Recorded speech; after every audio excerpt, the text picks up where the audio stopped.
Hey guys, it's Aman and Christina from Our Rich Journey. Today we're going to be talking about the consumer culture and why it might be keeping you from financial independence.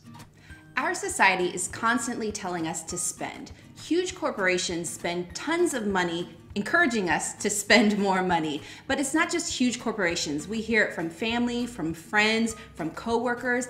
The society is really about spending money. So in this video, we want to identify 5 key things about consumer culture that may be keeping you back from financial independence. The first thing about consumer culture is that it doesn't place enough value on people's time. Our time is limited, and when we purchase or consume a lot of things, we need to work more in order to purchase those things. Yeah, see, we're giving up a limited resource. Now you can buy many things. Things never run out, but your time, you only live to 90, 95 years old. So every hour at work, that is a bit of your life that you're giving up to make a purchase. We're going to look at an example. Let's look at the Apple iPhone, for example. The new Apple iPhone costs about $1,000, and with the minimum wage in the United States, it would take one person working minimum wage about 142 hours in order to purchase that phone. That's about 3.5 weeks of work in order to purchase the new Apple iPhone. That's a lot of your time just to consume the new Apple product. And the cell phone is just an example. Think of all the other purchases that you make. A house, a new car, a new computer, a new laptop, anything like that. When you're looking at the differences between, for example, buying a smaller home versus a huge home, buying a used car versus a new car, all of these costs are associated with your time. Yeah, just imagine how many hours you would have to work to pay off those purchases. Now, those are just work hours. What about the amount of time that you are commuting or maybe preparing for work? These are all valuable hours that you could be spending with your friends, with your family, doing things that you really want to do. So we just want to stress that for every item that you purchase, you should look at it from that perspective. What are you giving up? The second thing about consumer culture is that you're encouraged to spend more than you save. Now, when you talk to people and they say they save, for example, 20%, that may seem like the norm, or that might actually even seem like a success because we're in a consumer culture. But if you look at it, if someone tells you that they save 20%, that means that they're spending 80% of their income, which is really huge. Yeah, 20% is considered a success. In fact, financial advisors and even folks like Dave Ramsey will tell you that you're doing well if you're saving 10 to 15% of your income. So 20%, it just seems astronomical. It seems like a great success. But if you've watched our videos, you know that we save up to 70% of our income. So we are saving more than we're spending. Now, to many people, that seems like unheard of. But it's something that we have always conditioned ourselves to do by not falling prey to the consumer culture. So we don't go out and buy the biggest house. We don't go out and buy brand new cars every year. We don't eat out as much as a lot of people do. We just do small things that add up to huge savings. And we also have jobs that pay for our housing, so we've figured out how to house hack. We also travel for free, so we travel hack also. So we found these ways so that we can do the things that we enjoy, but also save a significant amount of money.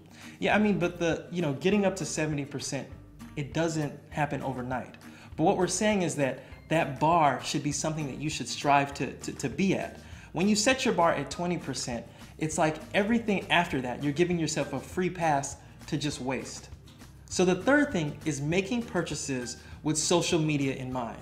And this is something that has recently become a craze, where people are going out of their way to maybe be somewhere or to buy something just so they can put it on their Instagram or Facebook feed or whatever. And for us, this is something that is very troubling.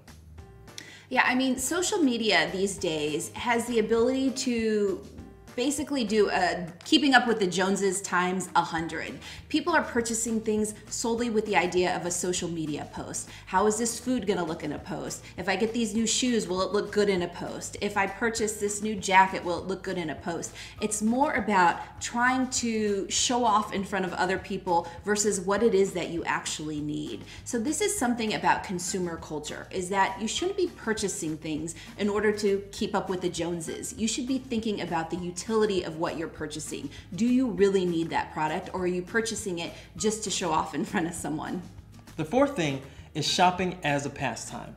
And you see this when people will go to like Target on the weekend. Like they have nothing else to do, so they say, hey, let's just go hang out at Target, or let's go hang out at the mall. And when they're there, they're buying things that they didn't even necessarily need. Yeah, and I will say I've fallen prey to this in the past. You know, Target is a store where you will go and you will say, I'm gonna buy a $5 product, I'm gonna go in and get out, and people inevitably spend way more than $5 at Target. So it's really this idea of just being aware of how you're spending your money. Don't go and just say, I'm bored, so I'm gonna go to Target, because you're gonna spend money. But the other thing is, when you go out and you buy, there's also this other alternative of shopping online also. Just clicking through and looking at online sites, it's just this pastime that can get you into, again, that consumer culture of purchasing more.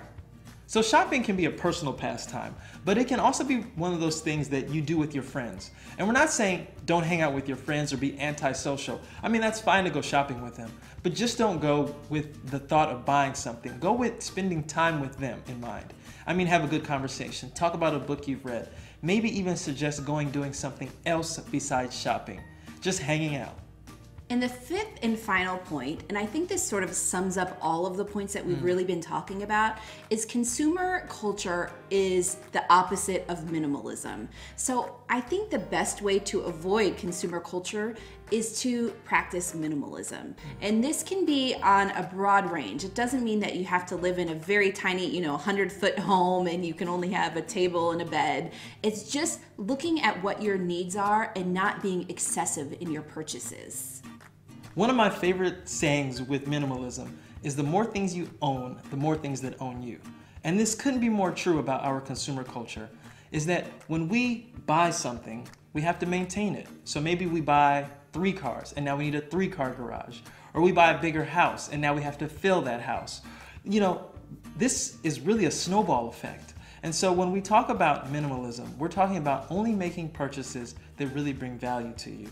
So you have to step back and take a look at these things and say, do I really need another end table? Do I really need another vase? And there are people that will go out and unfortunately, they buy all of these little things and it really begins to add up and they run out of room in their house. So minimalism is just one of those things that it doesn't have to be drastic, but you just have to be more cognizant of the purchases that you make. And minimalism is also really focused, like we said, on what brings value to you. It's thinking about, do these extra purchases really make you happy? People purchase things and sometimes they get this small moment of happiness from this purchase, but it wears off. And then they have to purchase a new thing to feel happy and another thing to feel happy. And every time it wears off. So it's really looking at your purchases and seeing, are you purchasing these things because you think that adding more things will bring more value to your life? Or are you purchasing these things because you think they're going to make you somehow happier because you own more things? Minimalism is really taking a look at what you need and what you value in life and what truly makes you happy.